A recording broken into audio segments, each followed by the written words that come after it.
నేటి ఆరాధనలో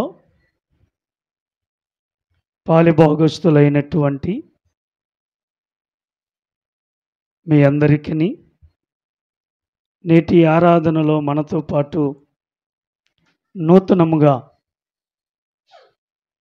పాలిభాగస్తులైనటువంటి ప్రియ సహోదర సహోదరులకు సంఘపక్షముగా కార్యవర్గ పక్షముగా సంఘ కాపరి కుటుంబ పక్షముగా హృదయపూర్వకమైన వందనాలు చెల్లిస్తూ ఉన్నాం. క్రీస్తునందు ప్రియులరా, ఈ దినము 2వ దినవృత్తాంతాల గ్రంథం 34వ అధ్యాయము 26వ వచనము నుండి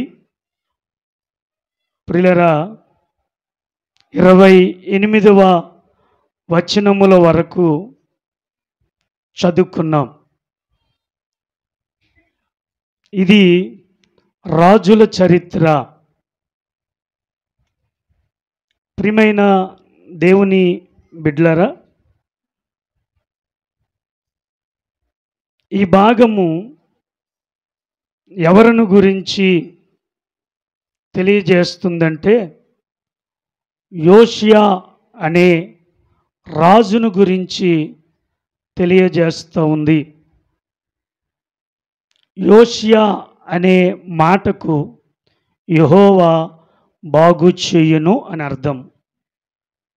ఇతడు యూదా రాజులలో 16వ రాజు. మొత్తం ఇజ్రాయేలు రాజులు, యూదా రాజులు ఎంతమంది అంటే ఇతడు 16వ రాజు. యూదా రాజులు, ఇజ్రాయేలు రాజులు మొత్తము 42 మంది. ప్రియమైనటువంటి దేవుని బిడ్డలారా, ఈ 42 మంది రాజులు ఇజ్రాయేలు ప్రజలను, యూదా ప్రజలను పరిపాలన చేశారు. వారి పరిపాలనలో చేదు అనుభవాలు ఉన్నాయి.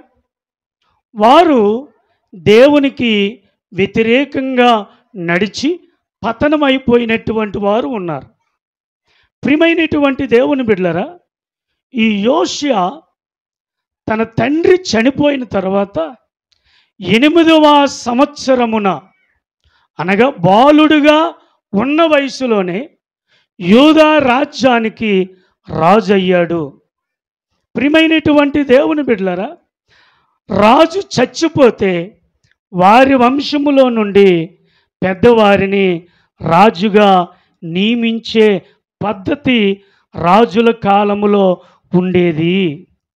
అదే విధముగా చాలామంది అన్నదమ్ములు ఉన్నప్పటికీ యోషియాను 8వ సంవత్సరపు వయసులోనే యూదా రాజ్యానికి రాజుగా నియమించారు. ప్రియమైనటువంటి దేవుని బిడ్డలారా, ఇతడు 30 సంవత్సరాలు పరిపాలన చేశాడు. ఇతని తల్లి పేరు ఎదీదా, ఇతని తండ్రి పేరు ఆమోను. ఈ ఆమోను అనేటువంటి వాడు పరమ నీచుడు, నికృష్టుడు, దేవుని భయము లేనివాడు, దుర్మార్గుడు. అతడు చనిపోయిన తరువాత తన కుమారుడైన యోషియాను రాజుగా నియమించారు. ప్రియమైనటువంటి దేవుని బిడ్డలారా, ఈ యోషియా ఎలా నడుచుకున్నాడంటే తన తండ్రి వలె కాక తన పితరుడైన దావీదు వలె నడుచుకున్నాడు. దేవుడంటే భయము కలిగి ఉన్నాడు. దేవుడంటే భక్తి కలిగి ఉన్నాడు. దేవుని ఎడల యథార్థమైన జీవితాన్ని ఆ చిన్న వయసులో నుండే నడుచుకున్నాడు. ప్రియులారా, 8 సంవత్సరాలంటే అతడు ఆడుకునే సమయం. అటువంటి యోషియా 8 సంవత్సరాలకే దేవుని ఎడల గొప్ప భావము కలిగి భక్తిగా నడుచుకుంటూ ఉన్నాడు.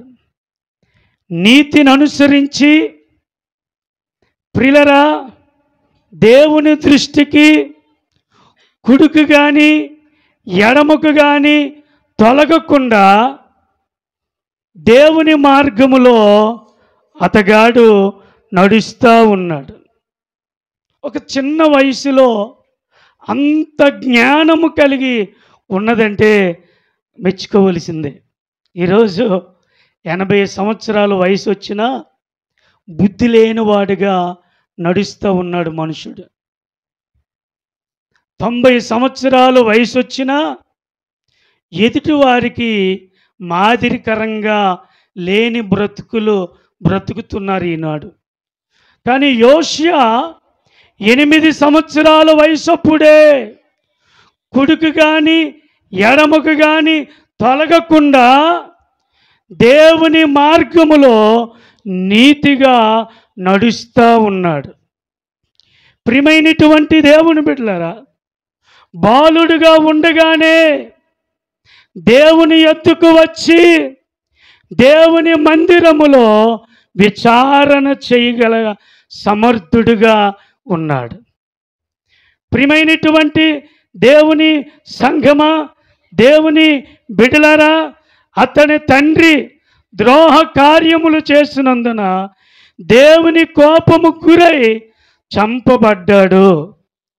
అది ఎరిగిన యోషియా, అది చూచిన యోషియా దేవుని కోపము ఎలా ఉంటుందో, దేవుని శిక్ష ఎలాగుంటుందో, దేవుని పనిష్మెంటు ఎలా అనుభవించాడో తన తండ్రి కండ్లారా చూచిన తన కుమారుడు దేవుని యందు భయము కలిగి, భక్తి కలిగి, యథార్థత కలిగి, నీతి కలిగి, న్యాయము కలిగి 8 సంవత్సరాలు వయసప్పుడు నుండి దేవుని మార్గములో నడుస్తూ ఉన్నాడు. ప్రియమైన దేవుని బిడ్డలారా, ప్రియమైనటువంటి సంఘమా, దేవుని చిత్తమును తన్ను తాను అప్పగించుకుంటూ ఉన్నాడు. దేవుని చిత్తము ఎరుగుట, దేవుని పాదాల యొద్ద విచారించుట, దేవుని యొద్ద నుండి సలహాలు పొందుకుంటూ ఉన్నాడు. హల్లెలూయా, హల్లెలూయా. ఈయన మనుషుల సలహాలు పాటించట్లా. దేవుని సన్నిధానమునకు వచ్చి దేవుని తట్టు తన మనస్సునెత్తి ఆ బాలుడుగా ఉన్న సమయంలో ప్రజలను ఎలా పాలించాలో, ప్రజలను ఎలా చక్కపరచాలో, తన రాజ్యాధికములో సుఖ సంతోషాలు ప్రజలు ఎలా ఉండాలో దేవుని సలహాలు పాటిస్తూ అతడు నడుచుకున్నాడు. ప్రియమైనటువంటి దేవుని బిడ్డలారా, మీరు గమనిస్తే, మీరు ఆలోచన చేస్తే, దేవుడు ప్రతి ఒక్కరిని ఒక గొప్ప ఉద్దేశముతో సృష్టిస్తాడు. ఒక మంచి ఉద్దేశముతో నిన్ను నన్ను పుట్టిస్తాడు. ఊరకనే నువ్వు భూమి మీదకి రాలేదు. ఊరకనే నువ్వు తల్లి గర్భములో పిండముగా ఏర్పడలేదు. ఊరకనే నీవు ఈ భూమి మీద బరువుగా ఉండడానికి దేవుడు నిన్ను నన్ను పంపించలేదు. ఎందుకో తెలుసా? మన పట్ల ఆయన చిత్తముని ఎరిగి ఆ రీతిగా నడుచుకుంటామని, ఆయన కొరకు బ్రతుకుతామని మనలను ఆయన పుట్టించాడు. కాబట్టి మనము ఆయన చిత్తము జరిగించే వారమై ఉండాలి. అందుకే 1 యోహాను పత్రిక 2వ అధ్యాయము 17వ వచనములో ఒక ఖరీదైన మంచి మాట ఉంటుంది చూడండి. లోకమును తన ఆశయు గతించిపోవుచున్నవు. కానీ గమనించండి ప్రియమైనటువంటి వారులారా, లోకములో మనం బ్రతుకుతున్నాం.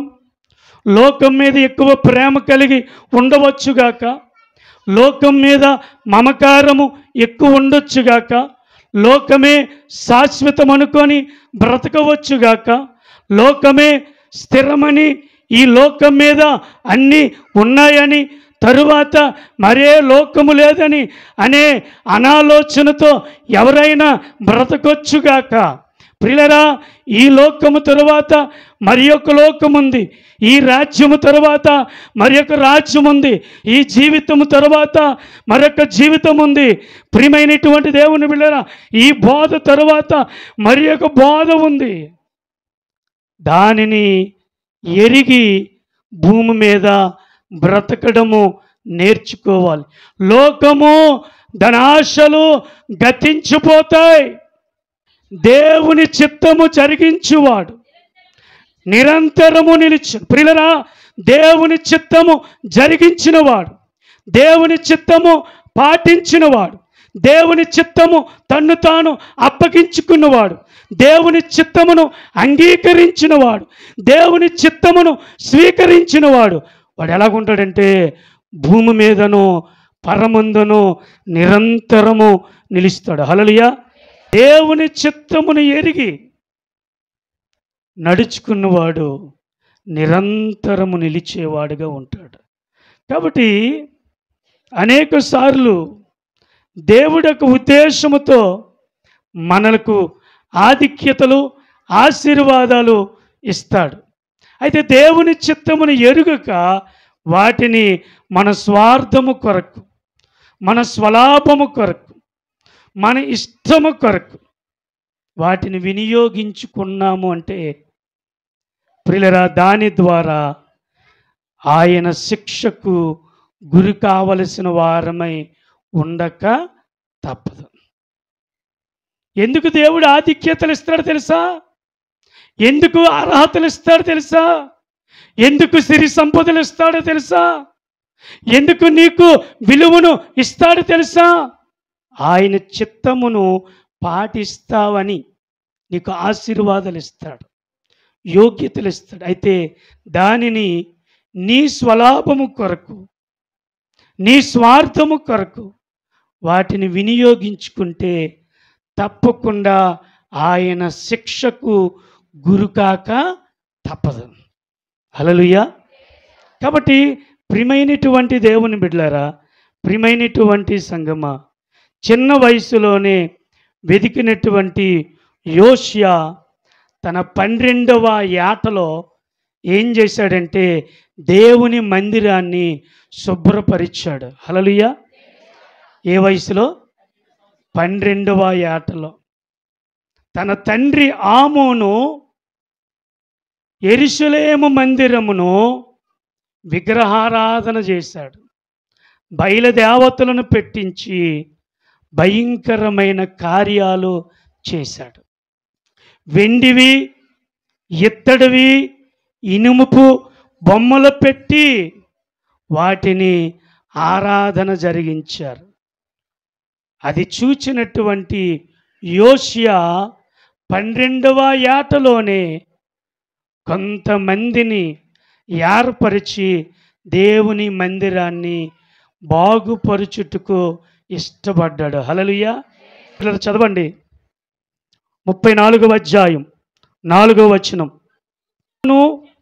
చెక్కిన విగ్రహములను, పోత విగ్రహములను తుత్తినీలుగా కొట్టి చూర్ణము చేసి వాటికి బలులు అర్పించిన వారి సమాధుల మీద చల్లివేసిరి.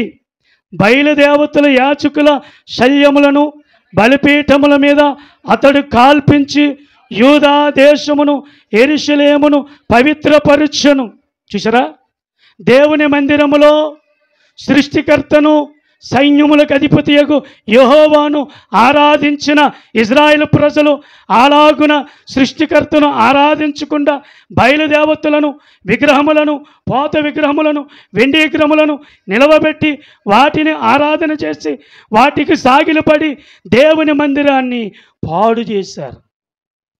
పాడు చేస్తే 12వ ఏటలోనే అతడు తట్టుకోలేకపోయాడు. అయ్యో, నా తండ్రి మందిరాన్ని, నా తండ్రికి ఆరాధన చేయవలసిన మందిరాన్ని వీరు పాడు చేసేశారని చెప్పి కొంతమందిని పోగు చేసి వారిని మందిరమును బాగు చేయటానికి పంపించాడు. అయితే దేవుని మందిరం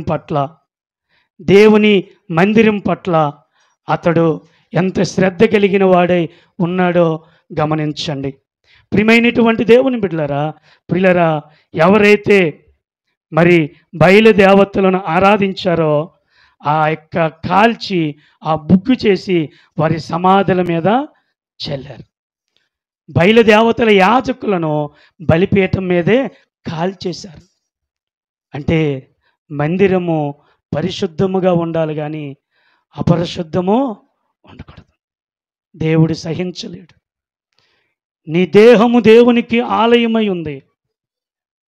నీ దేహమనే ఆలయములో ఆ దేవుడు బ్రతకాలని, నిలవాలని ఆశపడుతున్నాడో, అయితే ఆ ఆలయాన్ని పరిశుద్ధముగా ఉంచగలుగుతున్నావా? ఆ ఆలయాన్ని పరిశుద్ధముగా కాపాడుకోగలుగుతున్నావా? ప్రియమైన దేవుని బిడ్డలారా, దేవుని మందిరం పాడైపోతే చూచి దేవుడు ఊరుక ఉండడు. నీవే ఒక మందిరము, నేనే ఒక దేవుని మందిరం. ఈ మందిరాన్ని నీ చేతులతో నువ్వే బాగుపరుచుకోవాలి, లేకపోతే తుత్తినీయులుగా కాల్చివేస్తాడు. కాబట్టి ప్రియమైనటువంటి దేవుని బిడ్డలారా, యోషియాకు 12 సంవత్సరములోనే దేవుని మందిరం పట్ల ఎంత శ్రద్ధ కలిగి ఉన్నాడో, ఎంత బాధ్యత కలిగి ఉన్నాడో, ఎంత ప్రేమ కలిగి ఉన్నాడో, దేవుని బిడ్డలమైన మనము మన మందిరం పట్ల అంత బాధ్యత కలిగిన వారమై ఉండాలి. ఏది పడితే అది మందిరంలో నింపుకోకూడదు, ఏది పడితే అది మందిరానికి తేకూడదు. అయినటువంటి సంగమా, యోషియా మందిరం పట్ల ఆసక్తి కలిగిన వాడే యెరూషలేమును పవిత్రపరచుటకు ఇష్టపడ్డాడు. కాబట్టి నీ ఆలయాన్ని నీవు ఎలాగుంచాలంటే పవిత్రముగా ఉంచాలి. అందుకే అంటాడు, హృదయ శుద్ధి గలవారు ధన్యులు, వారు దేవునిని చూచెదరు. హల్లెలూయా. నీ హృదయ శుద్ధి, నీ హృదయం పవిత్రముగా ఉంటేనే దేవునిని చూడగలవు. కాబట్టి ప్రియమైనటువంటి దేవుని బిడ్డలారా, యోషియా మందిరమును బాగుపరచువాడై కనబడుతున్నాడు. మూడవదిగా మనము చూస్తే,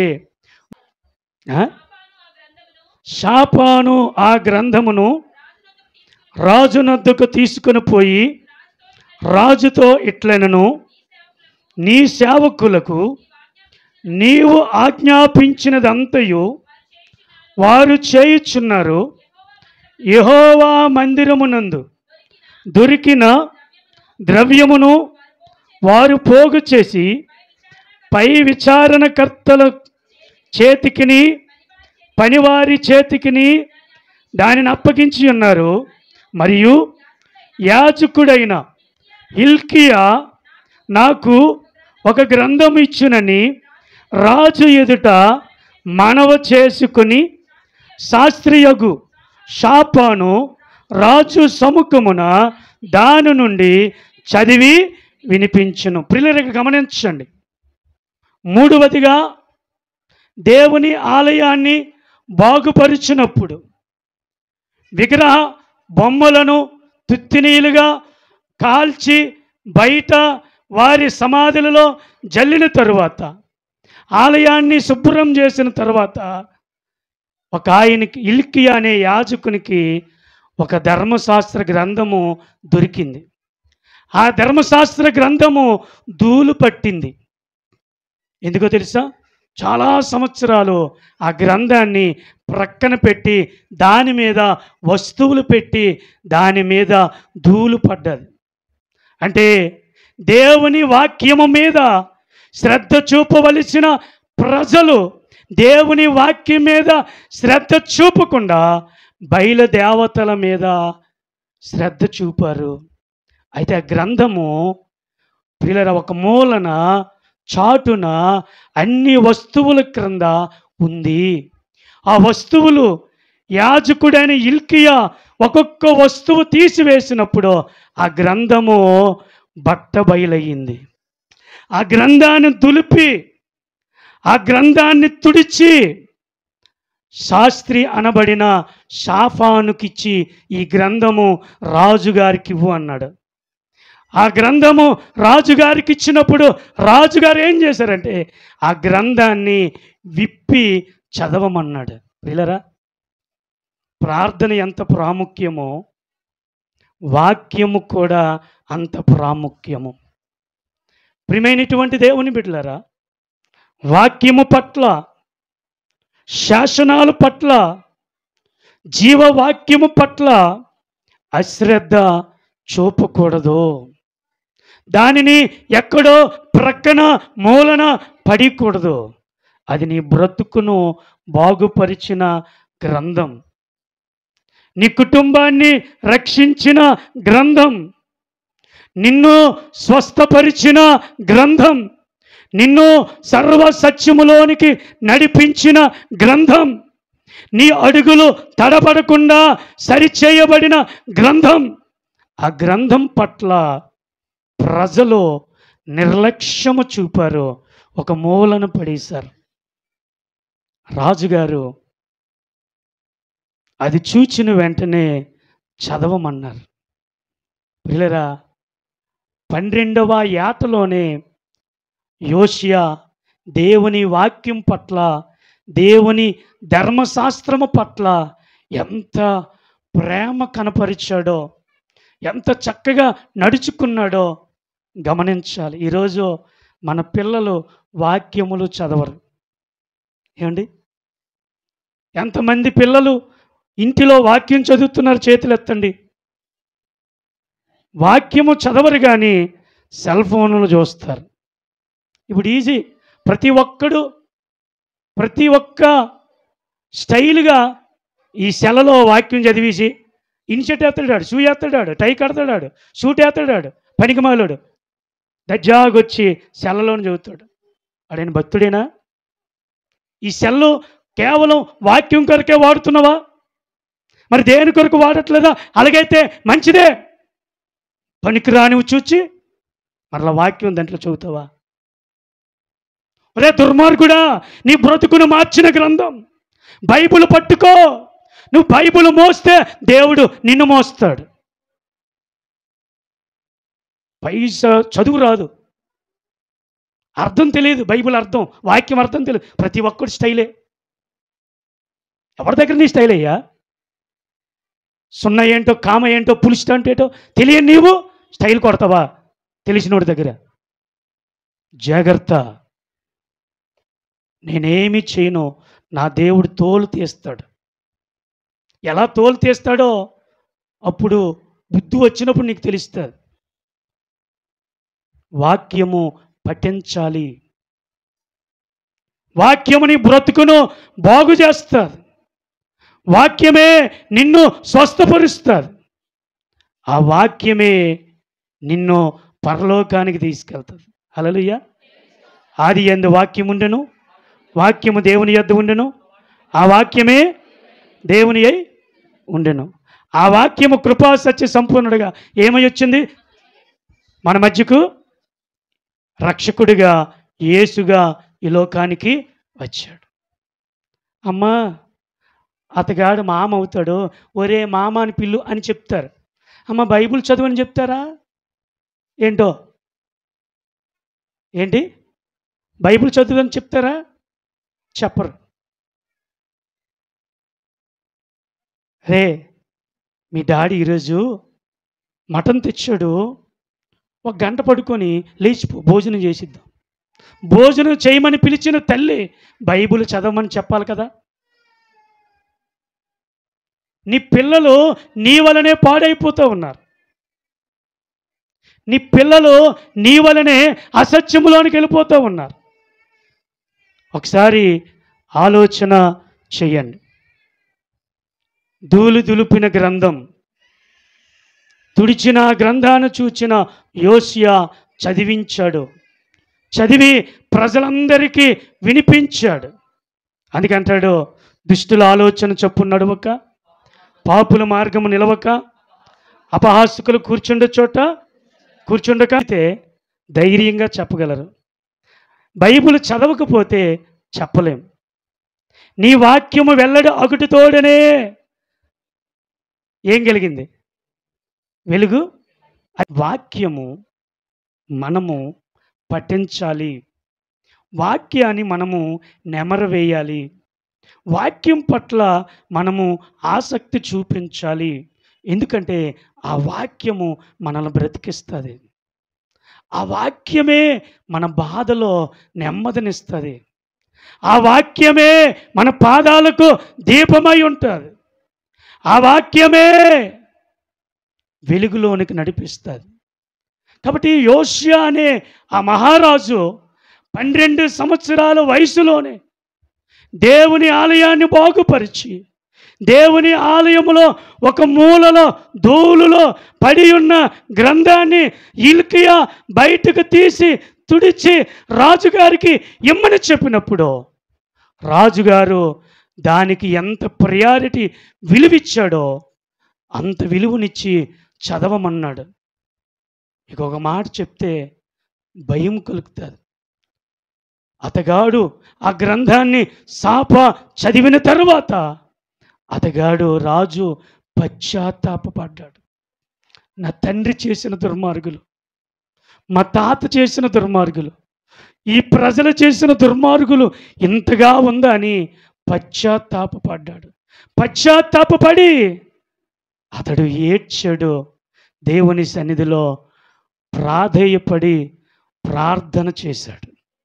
ప్రియమైన దేవుని బిడ్డలారా, మూడవదిగా వాక్యము పట్ల మనము ఆసక్తిని చూపాలి. వాక్యం పట్ల ఏ ఒక్కరము అశ్రద్ధ చూపకూడదు. హల్లెలూయా. రాదు, వాక్యము తెలియదు, మరి స్టైల్ ఎందుకు? దేవుడంటే ఎందుకు భయం ఉండదు? దేవుడంటే ఎందుకు వణుకుండదు? దేవుని దగ్గరికి ఎందుకు వచ్చావు? నేర్చుకోవడానికి వచ్చావు కదా. నువ్వు నేర్చుకునిచున్నావా?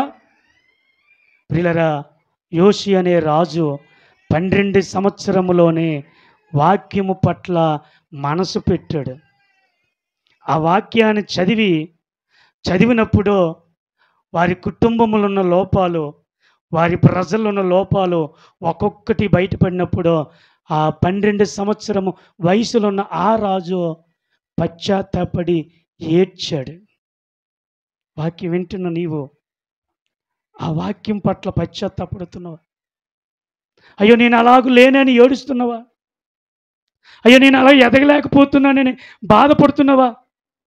అయ్యో సిగ్గుపడుతున్నానే, కాపరి గారు నన్ను చాలా ఇబ్బందికరమైన మాటలు పలుకుతున్నారే అని పౌరుషం వస్తుందా? ఒకసారి ఆలోచన వచ్చే. దేవుని జీవ గ్రంథము పట్ల మనము మక్కువ చూపాలి. ఆ జీవ గ్రంథం మన బ్రతుకులను బాగుపరుస్తుంది, మన లోపాలను సవరణ చేస్తుంది. దావీదు ఏమంటాడు తెలుసా? యెహోవా నీవిచ్చిన వాక్యము నేను ధ్యానించకుండా ఉండలేనయ్యా అంటాడు. నేను పడుకోలేను అంటాడు. వాక్యము మన లోపాలను ఎత్తి చూపించి మనలను సరిచేస్తూ ఉంటుంది. కాబట్టి యోషియా అనే ఆ రాజు ప్రియులరా దేవుని వాక్యం పట్ల శ్రద్ధ వహించిన వాడే తన రాజరికములో తన ప్రజలకు దేవుని వాక్యాన్ని వినిపించాడు.